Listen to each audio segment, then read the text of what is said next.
So I think we can get started today with this. So thanks everyone for joining. It's great to see a bunch of you on here. Today we have some time for us to go through the five kind of top tips we have or that we can think of when to stand out during investment banking and recruiting.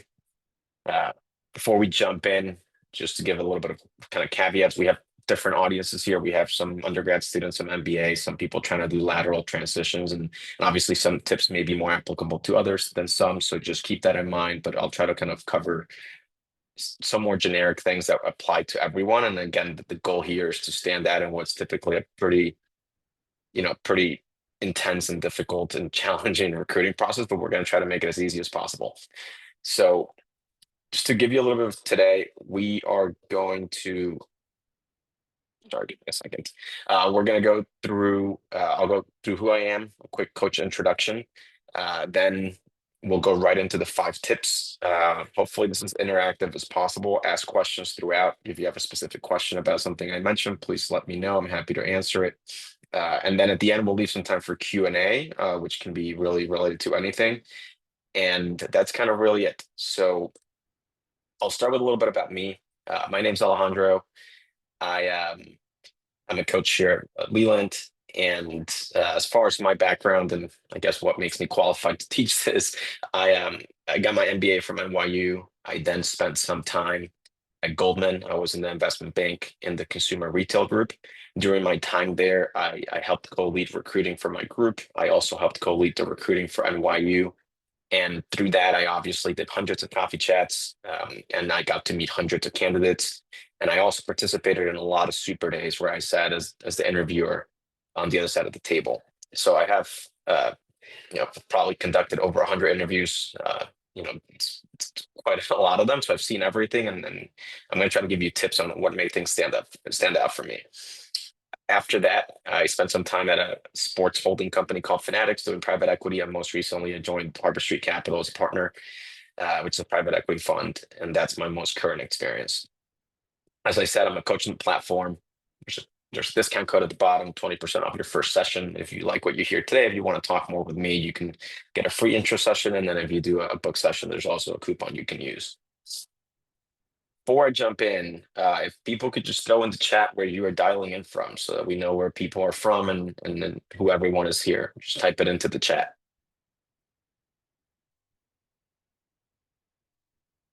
All right, Netherlands, California, Houston, okay. New York, San Diego, Nigeria, Italy. All right, so we are literally all over the place, all over the globe. And so good morning, good afternoon, good evening, depending on where you're dialing in from. Those of you from Europe, appreciate you joining us in the middle of the night. But let's jump right in. Like I said, we're going to go through kind of five tips that we have, and please, ask questions throughout. Anything that's not clear, anything you want more clarification on, please either raise your hand, we'll call on you and spotlight you, or just put the question in the chat. I'll do my best to keep my eyes on it. So the first tip that we'll talk through tonight is about your resume, and you need to make sure your resume stands out. There's really three kind of things I would focus on here. The first is when you email someone for a coffee chat or when you're just meeting somebody in person, the first thing they're going to look at or the first thing they're going to ask you for, besides what your email says, is your resume. And that is, for better or worse, the thing that they will judge you on at first, right? Every time people reach out to me when I was in banking, or when people reach out to me now, they always attach the resume. It's a pretty common practice. And that's the first thing I look at, right? Your resume is your branding. Your resume is your mini TV commercial. It's what people see. So it's really important that you really focus on it and that you get it right. Now, there's two things I would say about that. Everyone's going to have a different resume depending on their stage, whether you're a freshman, a senior, an MBA, or a lateral transition hire. But the one thing everyone can have and should have is a flawless structure with clean, professional, and consistent formatting. Banking is a detail-oriented industry, and It's only fair to expect your resume to be detail oriented if we expect you to be detail oriented with clients, right? So your resume is your most important piece of real estate, your most valuable branding asset. So make sure, regardless of your experience, regardless of whether you're a freshman that's been on campus for a month or you're someone that's been working in the industry for 5 years but wants to switch jobs, the resume needs to have clean formatting and no mistakes. What does that mean practically? Everything needs to be aligned. Everything needs to be in the same kind of format. The bullets all need to look the same. Everything needs to be in the same tense. You need to be consistent with including, your position, your date of that job or graduation, the location. It all needs to be pretty consistent. So make sure you do that because again, regardless of where you are and how experienced or inexperienced you may be, that's one thing that's critically important and that we will look for to again, it's the first thing we can evaluate. And if we get a resume that's not formatted properly, that's 2 pages, that's missing periods, that's missing dates, it's a quick way when you're one of the 50 resumes we're looking at to try to pick who we talk to or who we interview. It's a quick way to discard one. And the second thing I'll say, regardless again of your experience, and it'll look different for everyone, is make sure that your resume screams and tells me that you're really focused, passionate, and interested in banking. Now, some of you that are a little bit younger, freshmen, sophomores, you may not be able to say you interned at 3 places and you worked already in banking or in finance. But what you can say is that you joined certain clubs. So you can put there that you joined the finance club or the banking club or whatever club may be on your campus. For others of you that already did internships that may not have been in banking, or for some of you that are lateral hires that are looking to transition or the MBAs, use experiences you already have to tell the story, right? So if you worked in a corporate finance job, or if you worked in a treasury job, or if you work in an accounting internship, your bullets should be tailored to talk about finance, right? And to talk about relevant finance for investment banking. So just try to use your bullets to your advantage on every experience that you have. So going back to an example for an undergrad, if you put a bullet that you joined the finance club, that's great. That might be the headline, member of fill in the blank finance club. Make sure your bullets are about banking, right? Join club and participated in banking case study or whatever it may be. Uh, Whatever you can gather out of that, or joined the cohort for banking, or anything of that nature to help really tell me that you are really passionate about getting into the banking industry. Another thing you can do if you're a little bit deeper in your college career uh, is use relevant coursework, right? To highlight courses like accounting, valuation, corporate finance, things that are highly relevant for a banking job. So I'll pause there. This is kind of the first tip, and it's about the resume. There's obviously a ton more that you can do with your resume. And the overarching theme I'll leave you with here is make sure you pay extra attention. You get it reviewed by a coach, ideally, if not, at least by a friend or a classmate, someone that can take a clean set of eyes on it. So I'm going to pause here before moving on to the next tip. Any questions from anybody on the call about your resume, how to think about it, how to make it stand out?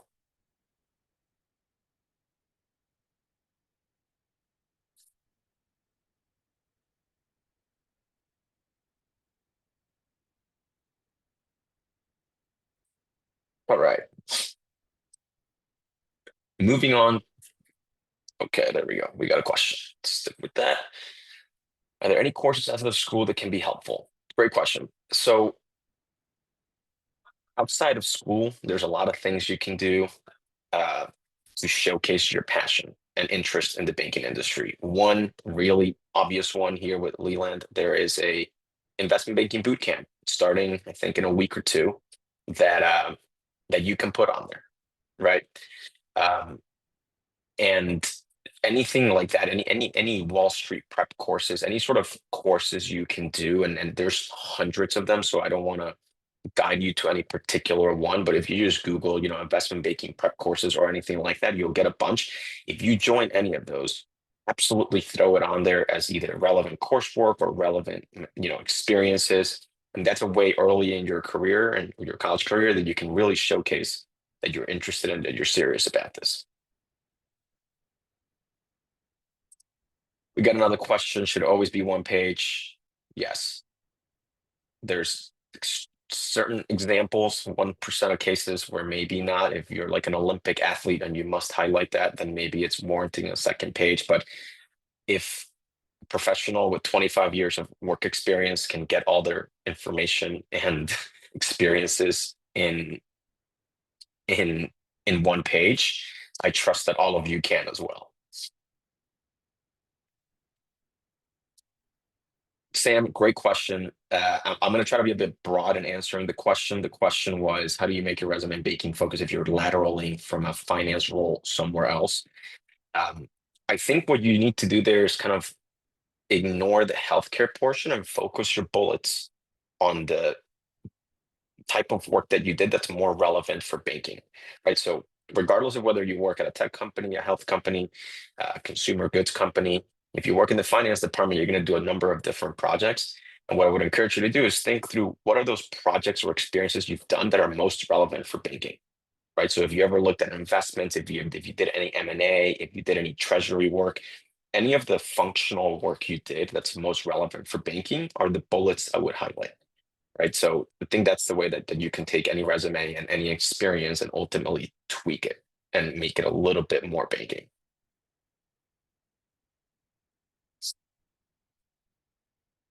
So great. Let's move on to the next tip. But great questions.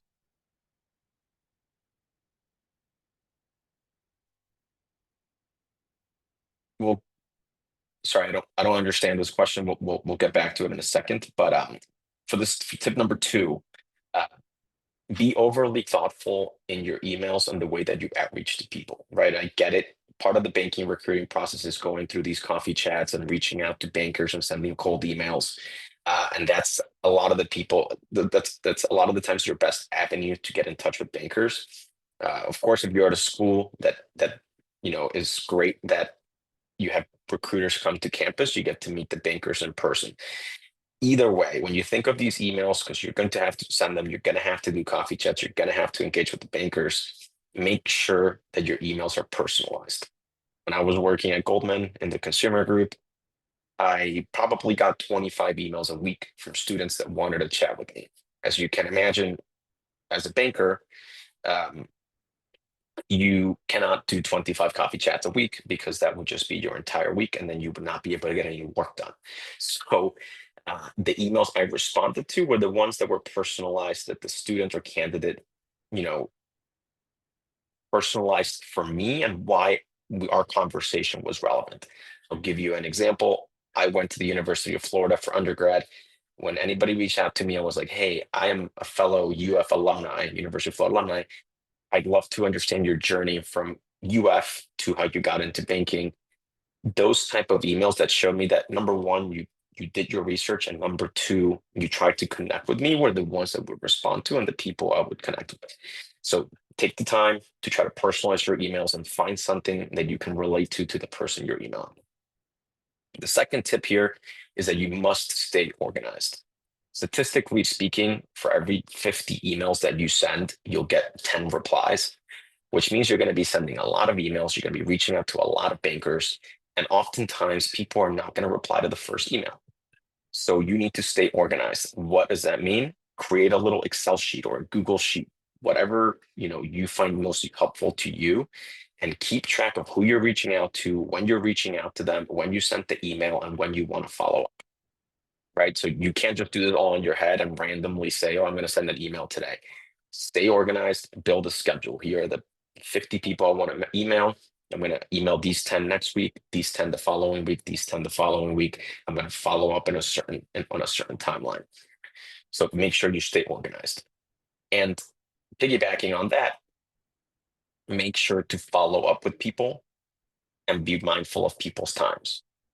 So if you send an email and you don't hear back for a week or so, 2 weeks or so, you determine what's an appropriate timeline. Feel free to follow up. And it can be a simple, hey, I know emails can get lost in inboxes, and I appreciate you're really busy, but I'd love to grab 15 minutes of your time next week if you're available. It can be a short follow-up, but it shows persistence. And oftentimes, if you're on the receiving end of a follow-up, you're more likely to reply because now you feel bad you didn't respond to the first email. And the be early point is about if you do get a coffee chat, whether it's a Zoom or in-person one or a phone call, do not risk being late, right? So if the coffee chat's at 1:30, aim to get there at 1. The subway's going to break. There's going to be traffic. You're going to have a tough time at security. Sometimes they're going to have to check your ID, take your picture, do a bunch of stuff on the check-in desk. So do not aim to get there at 1:25 for a 1:30 coffee chat because you're not leaving yourself any sort of buffer. And after any sort of interaction, phone call, Zoom, or coffee chat, always, always, always send a thank you email. It does not need to be anything overly complex. It can be as simple as, hey, Ben, thank you so much for your time earlier today. It was really great to learn about your journey and the fact that, you joined from XYZ school. You know, and then you have some sort of closing, whatever it may be. Maybe that person offered to connect you with somebody else. Maybe you're going to ask them for an introduction to somebody else. Really depends on how the conversation went, but just be respectful of their time. I'll pause here before moving on to the next tip. Any questions about kind of the outreach process, the emailing process, how to handle a coffee chat?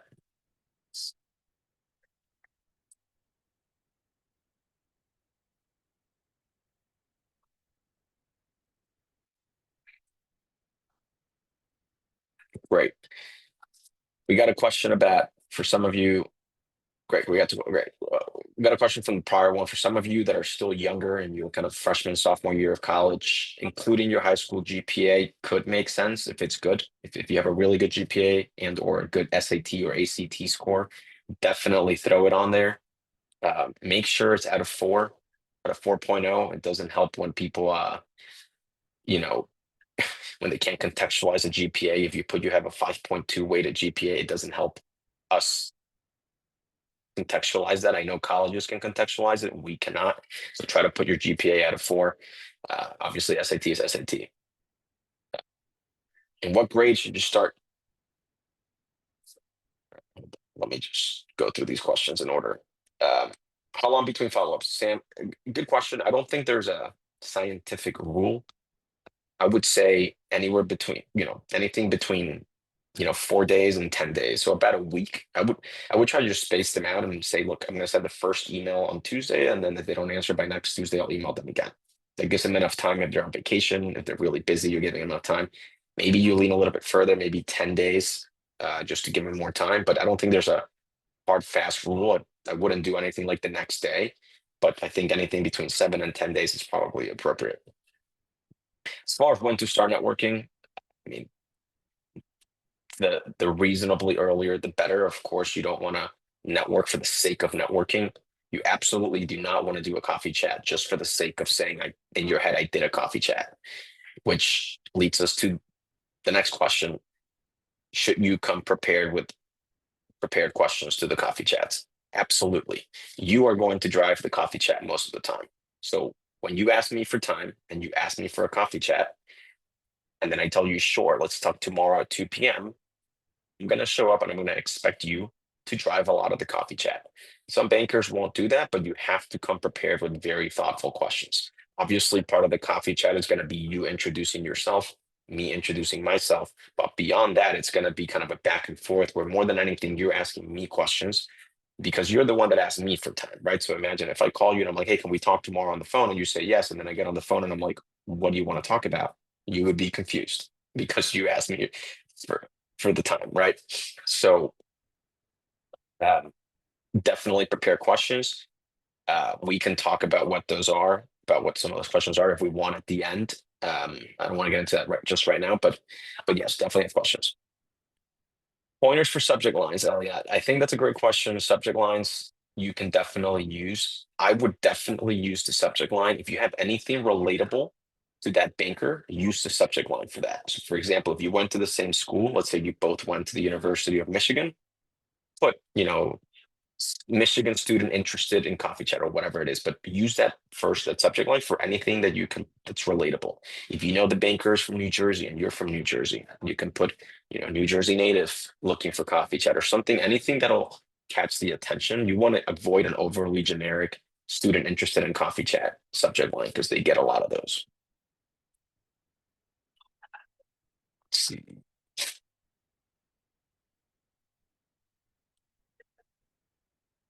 Where can I learn more about the skills, technical valuation modeling?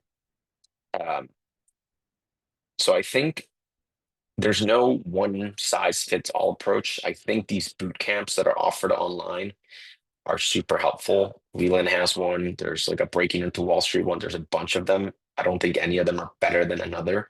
It just depends on who's teaching them. So I would look at who the most qualified teachers are, all of those, and maybe go with those.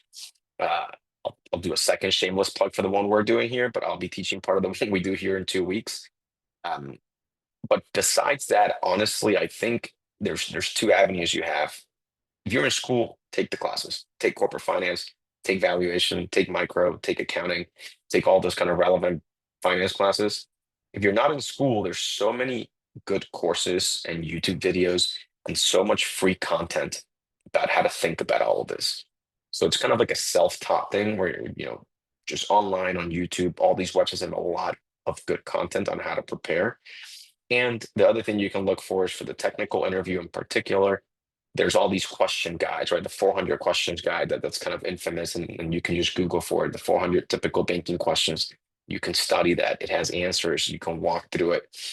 Again, you're not going to have a perfect, just read this 30-minute guide and figure it out. It's going to be a learning experience, and it all culminates, and I'll talk about it in a little bit with doing mock interviews, right? So you have to do mock interviews so that you're prepared for the real interviews when you hopefully get them. So moving on to the third tip, uh, and this jumps right into the coffee chat, right? Or any conversation you have with a banker. It could be during a recruiting event, it could be a coffee chat, it could be a phone call, it could be a Zoom. You have to nail your story and you have to nail why banking, right? So let's talk about your story. Your story is simply when anybody asks you, hey, tell me about yourself, or hey, walk me through your resume. And it's you get it, some people call it the elevator pitch, whatever word you want to use for it. It's the same thing. It's when you get a microphone for 60 to 90 seconds to speak while the other person listens. You have to practice this, you have to rehearse this, you have to have this down as well as you can. Now, this will evolve over time, right? When you as you practice, as you go to coffee chats, as you say it to your friends, as you practice, it'll get better and better, but it has to be a cohesive story that makes sense and is logical. Here's what I mean by that. The story needs to flow and make logical sense, just like a book does, just like a TV show does, just like a movie does. You cannot tell me, hey, in high school, my favorite class was biology. I am now a biology major. I am part of the biology club, but I really want to do banking, right? That story doesn't make sense. So you need to tell the story in a way that makes sense. I'll flip it around. Hey, in high school, I was part of our student board and I was the treasurer because I've always been really attracted to finance. I went to NYU because I know it's a really good finance school and that's somewhere I want to be. The moment I got to campus, I joined these two clubs, the investment banking club and the private equity club, because I wanted to get much better at that. And now I'm here talking to you because I want to learn more about investment banking or what a real world experience looks like, right? You want to tell a cohesive story that makes sense over time, that is logical, and that it all connects. At the same time, it needs to be authentic, right? You need to have a genuine interest in this, and you can't force a genuine interest. So I would push back to you to really introspect and think, is this a career I want to do? And the reason I say this is because you can't say, I want to work in banking because I like seeing deals on the cover of the Wall Street Journal. That's not a good reason to work in banking, unfortunately. It's just not. It's not going to be as fulfilling as maybe you think it is. It would be like me telling you I want to play basketball because I want to be on TV. That's not the right way to think about it. Like if I want to play basketball, it needs to be because I love basketball and I like basketball, not because I want to be on TV. If I want to be on TV, I can do other things. So make sure your answer is authentic. And your story is one answer, and then everyone's going to ask you why banking.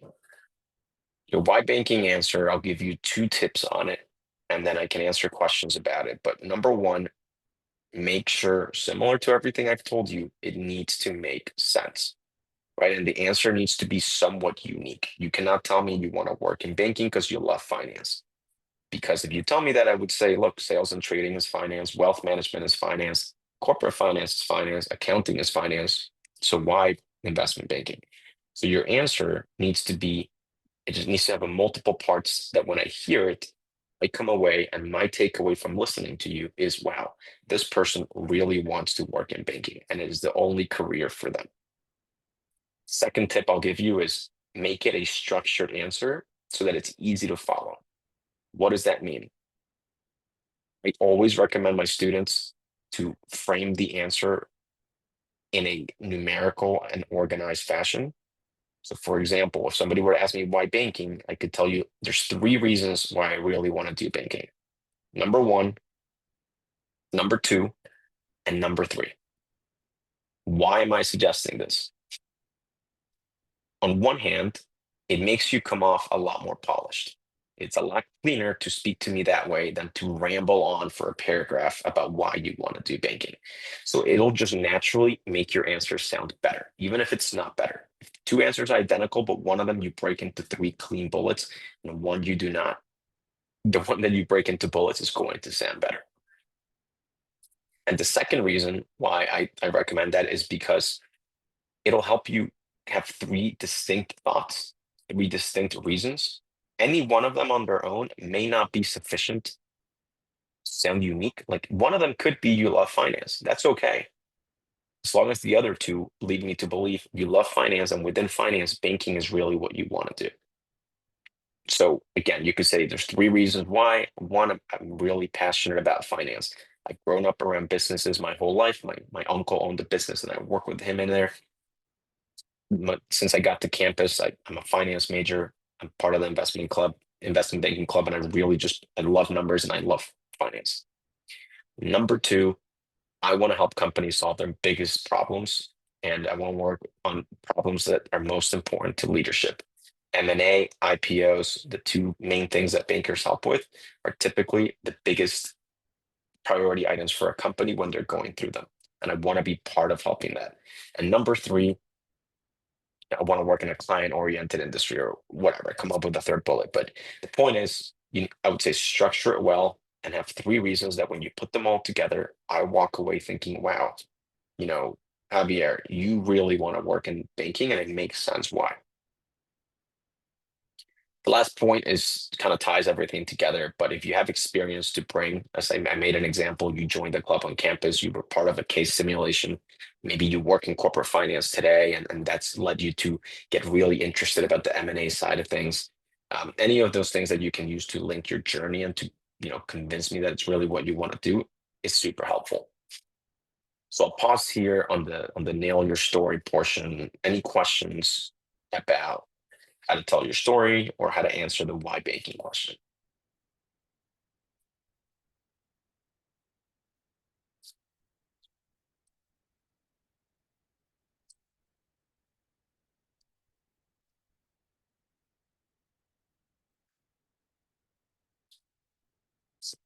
All right.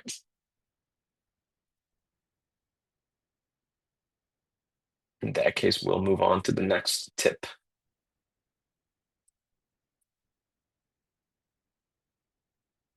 We got one question. What are some memorable answers you've heard? It's a good question, Sam. Honestly, at the end of the day, I can tell you more which were bad answers and which were good answers. I don't really have memories of any particularly impressive answer.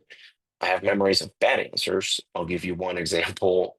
Somebody told me they wanted to work in banking because they love to trade stocks and they want to trade stocks for their clients. Not only is that not what you do in investment banking, that is illegal and against a lot of regulatory things to trade while you're a banker. So that's an example of someone that was clearly doing the coffee chat because they thought it was the right thing to do, and they were just they didn't really know what banking was.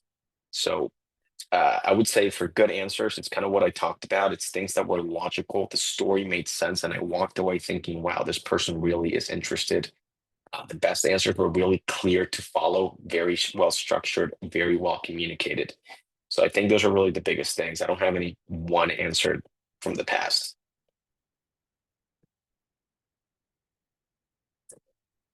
So can you formulate an answer without sounding generic? I think the way you do that to take away from being generic is to give examples, right? So if you tell me, I really want to work in banking for three reasons. Number one, I really love M&A.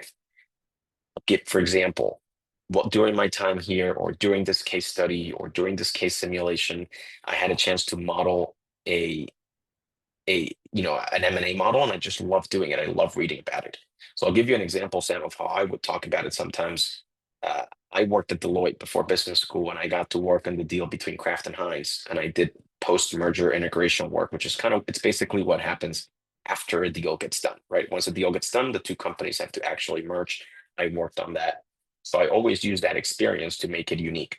So everybody can say they like M&A, they're interested in M&A, but not everybody can take the examples you've had and apply them to the answer, right? So maybe if you're in school, and it could be as simple, if you're more junior, if you're a freshman or sophomore, it can be as simple of like, I love reading about that on the Wall Street Journal. I loved reading about the, Amazon Whole Foods deal. I loved reading about the, XYZ deal. And then the merger between these two companies.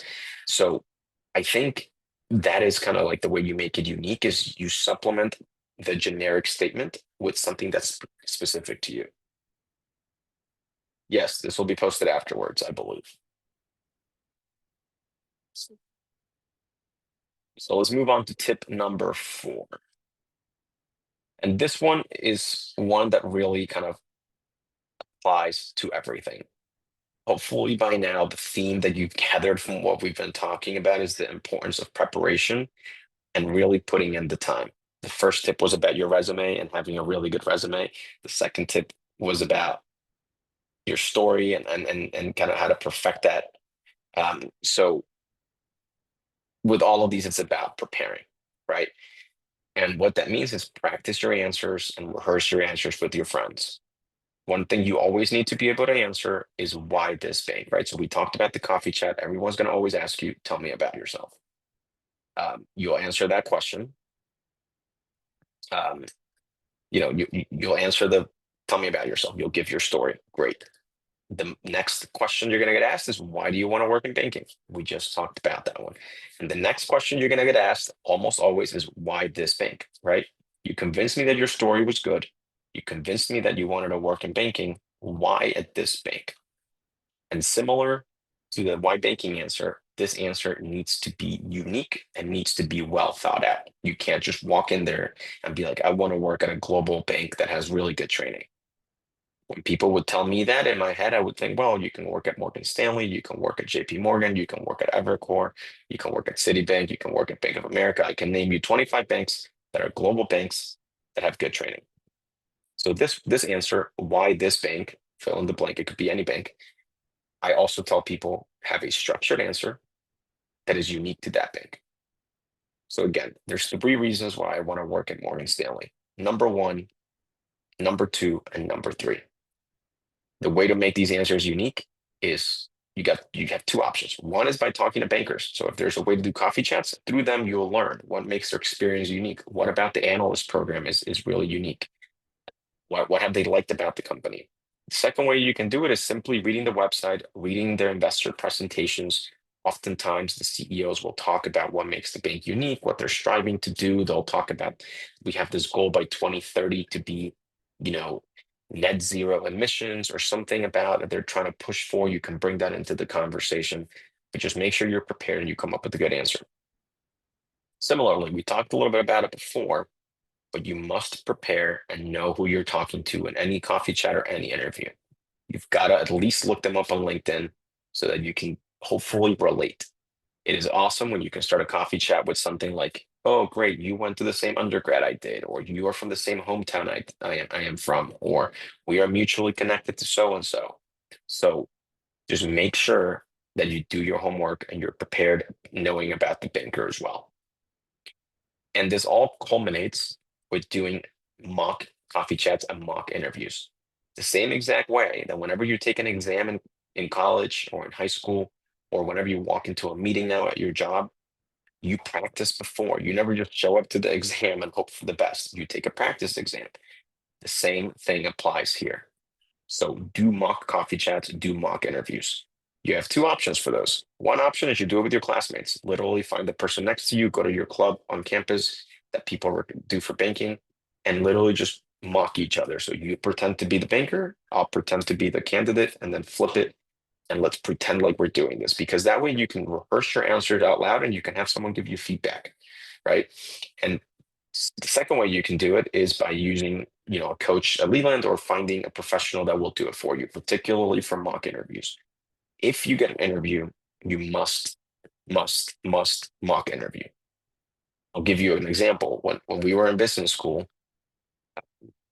all the interviews take place typically in middle of January.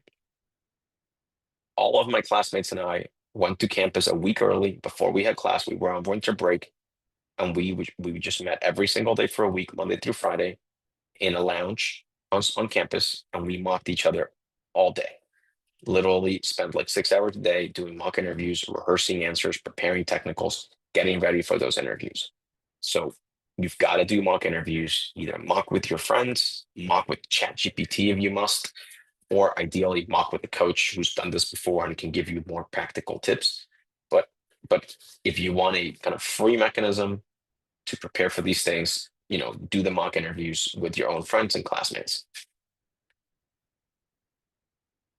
But again, the summary of this slide and the most important takeaway for all of you in this slide is that practice makes perfect. It really does. You cannot show up to these coffee chats or interviews without practicing and preparing because your peers are doing that. And again, if we're competing in basketball and you practice for a year and I don't practice at all, you're going to be better than me. So just make sure you practice. Any questions on this? In the meantime, I'm going to answer one that we have here around transferring schools from a non-target to a target one. It's a subjective answer. If you go to a target school, you're going to get a lot more access to recruiters. They're probably going to come to campus. They're probably going to give your resume a second look. So if you want to maximize your chances, then that might be the right move. But there's a bunch of considerations, right? You're transferring schools, you might be moving cities, might be more expensive. So there's a lot of kind of other variables to consider as you think of transferring. And from a recruiting standpoint, it can definitely be helpful, but I wouldn't just blindly do it to try to do that, right? And with this, we'll move to the last tip. This one's a little bit shorter, but as I said, this is a game of like resilience and persistence and having a good attitude. Just statistically speaking, like I said before, you're going to send 50 emails, you might get five responses, right? That's not a good hit rate, right? That's not encouraging, but it is what it is. And you have to just build resilience and learn from all of these rejections, right? Each time you get rejected, each time you don't hear back, each time you have a bad coffee chat, think about why, try to improve. Of course, if someone doesn't reply to your email, there's not much you can do. But whenever you do go to a coffee chat, maybe you don't get the results you're expecting.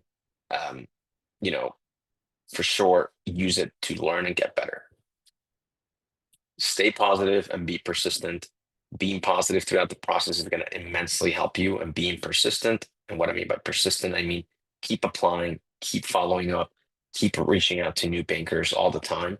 Just keep staying out there, keep sending emails, keep talking to people. And like I said, the last one is, stay in the game. Uh, a lot of people will get rejected their sophomore year. They might not get rejected their junior year. So stay persistent. Maybe you apply to Morgan Stanley, you don't get it, but you get an interview and an offer from Moelis.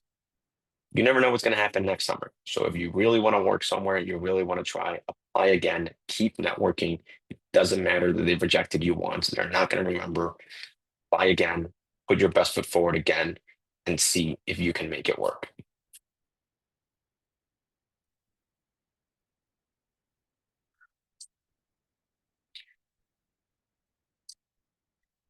By the end of the whole recruiting process, end of sophomore year for junior summer internships, how many real connections do you think someone should realistically shoot for?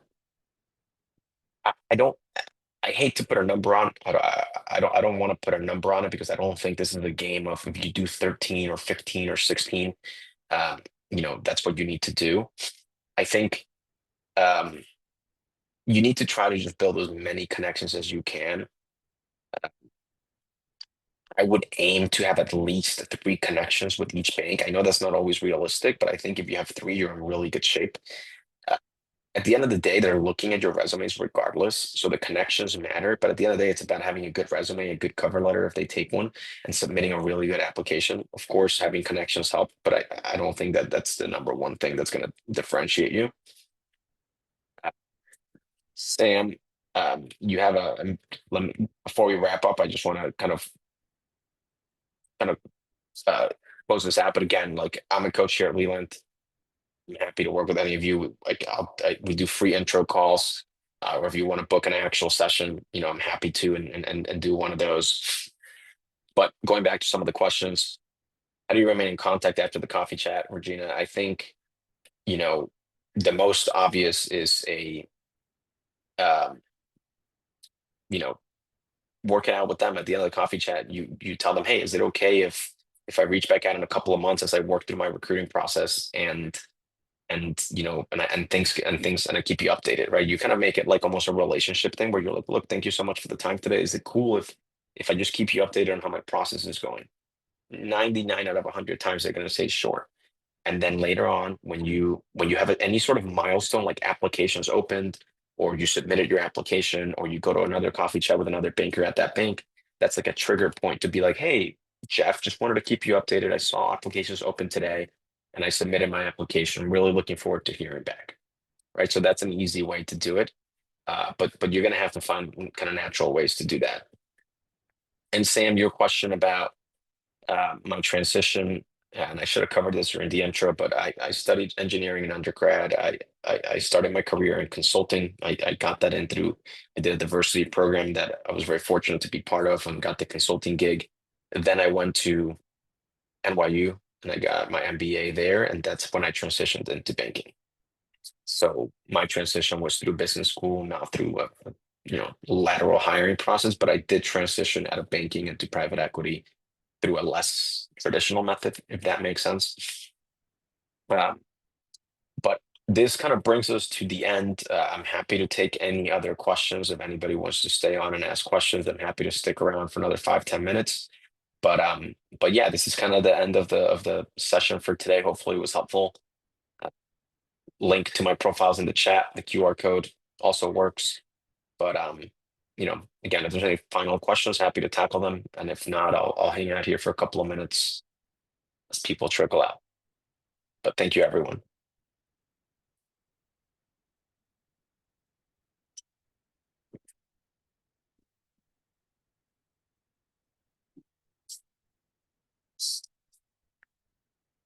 And best of luck to all of you trying to recruit for this.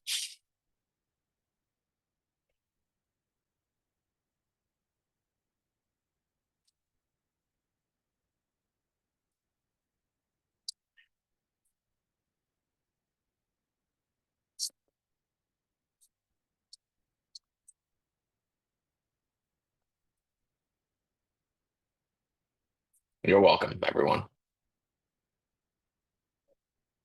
All right. Why did I choose banking? I, as I said earlier, I was very fortunate to work at when I was working at Deloitte. I got staffed on the project between Kraft and Heinz, that merger, and I got to work on as I said, the post-merger work, right? The banks work on getting the deal done.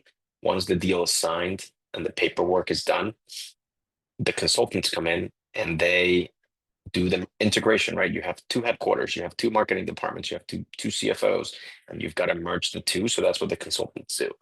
I got to work on that, and that really kind of triggered my interest in being more of an advisor into why the companies should merge, which is what the bankers do, rather than actually executing the merger from an operating standpoint. So that kind of was the trigger point for me. How do you choose which product group or industry group you want to join? Yes, the difference, start with the difference. Industry groups means that you cover an industry and any client you get, you help them with anything they need. So let's say that you cover Walmart and they want to issue more equity, you help them. They want to issue debt, you help them. They want to buy Jet.com, which they did a decade ago, you help them with the M&A. So if you're an industry banker, you kind of become good at a little bit good at you're like a jack of all trades. On the flip side, if you're in a product group, there's three main product groups: M&A, equity, which is IPOs, and debt. If you're a product person, you become an expert in that product. So you work with many clients, but only with that product. So maybe you're an equities capital market banker, an ECM banker, as you'll hear it called. That means that you'll go from company to company and you will only work with companies that are trying to issue equity. So in the example I used, let's say that I was the coverage banker that covered Walmart, and Walmart told me, hey, we want to issue equity. I'd be like, great, let me call somebody at my ECM desk, somebody from our equities capital markets team. Let's say their name was Stephanie. Stephanie will come in. She'll help advise me, and her will both advise Walmart on the equity issuance. Once that's done, Stephanie leaves. And then Stephanie goes to a different client that's also needing to issue equity. And she's no longer going to be working on Walmart. But I will stick around with Walmart. And then if next week Walmart is like, we want to go buy a shoe company, I'll help them do that and I'll call somebody else. I'll call Matt, who might be your M&A product person. Matt will come in. Me and him will do M&A. Once that's done, Matt will leave. I stick around with Walmart, right? So the difference is, do you want to be an expert in an industry or do you want to be an expert in that type of product? One other thing that's interesting and important to note is some banks separate M&A as a product group, some do not. JP Morgan, for example, has a separate M&A group. Goldman does not. Goldman does all the product coverage within the coverage group. So when I was at Goldman, I was in the consumer team. I did M&A, I did IPOs, I did debt. At different banks, for example, JP Morgan, if you do M&A, you'll bring in an M&A expert if you're the coverage banker. Hopefully that makes sense.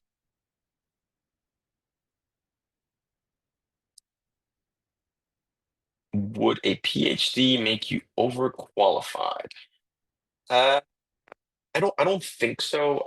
I think I don't think there's such thing as being overqualified. I mean, I met plenty of analysts and associates that were, older than the average, for lack of a better word. Uh, but I don't think it's overqualified. I think it's how you spin it, right? So you got to spin it in in a way that makes sense, right? So I'm guessing based on your earlier comment, your PhD is likely related to healthcare, is my guess. Um, so you would have to spin it that way. You would have to be applying to the healthcare group and spin it why that's important. Be like, look, I'm really passionate about science and I have a PhD in fill in the blank, but I also love finance and I want to be able to go work with healthcare companies and provide my knowledge, right? Because a lot of the deals you work on, if you work with like a biotech company, you need to understand the underlying science at least a little bit. It's different in consumer. In the consumer group, you don't need a PhD to know what Walmart does, right? You don't need a PhD to know what Netflix does. But if you need to go into healthcare and you need to understand that Abbott is launching a new formula for children, and the reason it's better is because it's got this fancy ingredient, um, then that knowledge can help you. So it's about how you spin it. What are characteristics of a successful banker? Um, I think there's a bunch. I'll tell you two that I always appreciated in analysts. The first is proactiveness. So people that kind of got ahead and were always thinking ahead and were being super thoughtful about what was going on. I'll give you an example. A lot of times you'll be asked by an associate, a VP, hey, can you go pull, the data for the last 10 IPOs in this industry to see how they performed the first 30 days, right? I'm just making up something they can ask you for. So your task at hand is to go pull the last 30 days of deals, find, how the IPO performed. That's the task. That's just like checking the box. You did what I asked. The obvious question that comes from that page is, okay, let's say they all on average traded up 3%. If one traded up 40%, I am obviously going to ask you why. And so is a client, and so is anybody looking at that page, right? If all of them trade -3 to 3, and then one of them is suddenly 40% up. The obvious question is, why is that one so good?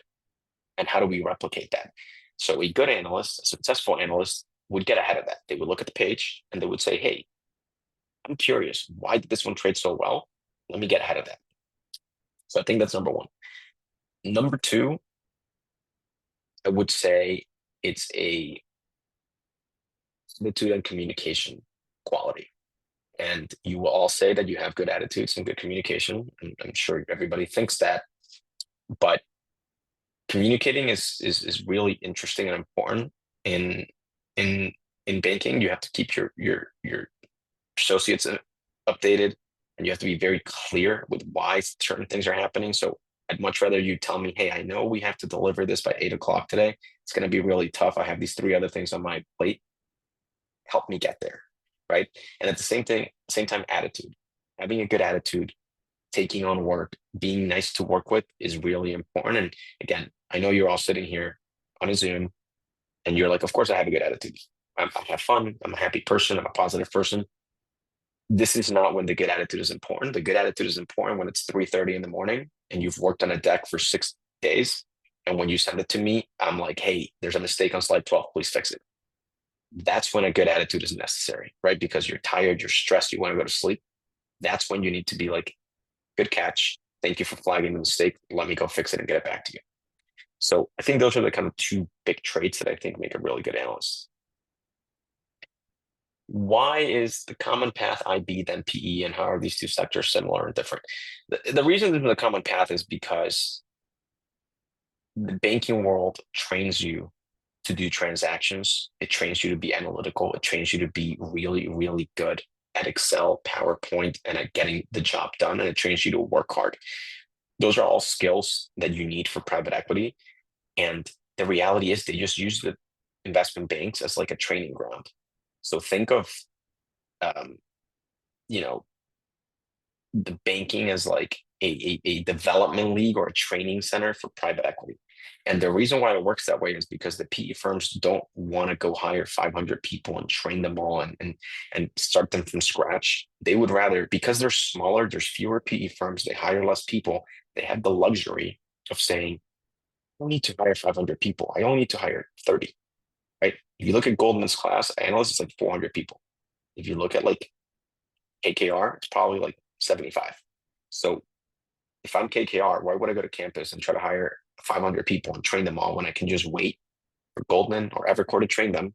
And then off those 500, I get to pick the best 75. So that's really why. And it's very similar because as a banker, you're advising people on deals, right? Walmart will hire you to advise them on an M&A transaction. So you get really good at that. You become a great advisor. You know where to look. When you're in PE, you're the one doing the deals. So you're kind of advising yourself. In banking, you advise somebody else in the deal. In PE, you do the deal yourself. So if you can be an advisor, you understand what happens on the other side of the equation. You can then apply that skill set and go kind of just be a really good private equity person, right? Because you understand what the bankers are going through and you understand how to do a deal. And then you can put that into action. So they're very similar in the sense that you do kind of similar work. But the biggest difference is that as a banker, you're an advisor. You're hired by clients to help them do transactions. In PE, you're doing the transactions on the behalf of your fund. So that's kind of the biggest difference.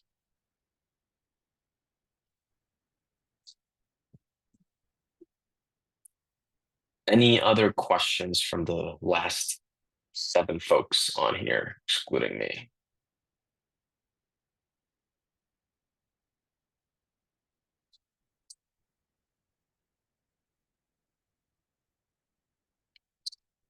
Yeah, I mean, I think those Layers Poker and Monkey Business are common books in banking. I don't think it matters. You definitely do not have to read them. Like nobody's going to ask you if you read them. Nobody cares.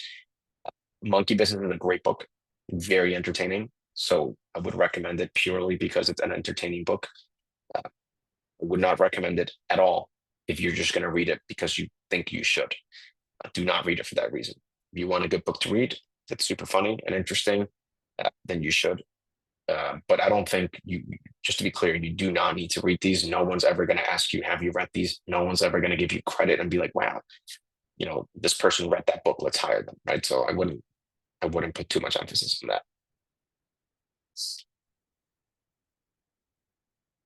Any final questions?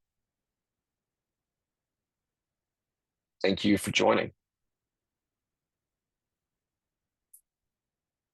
All right. Well, hopefully this is a helpful session for everyone.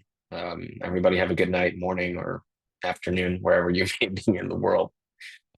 But in the call now. So see everybody later.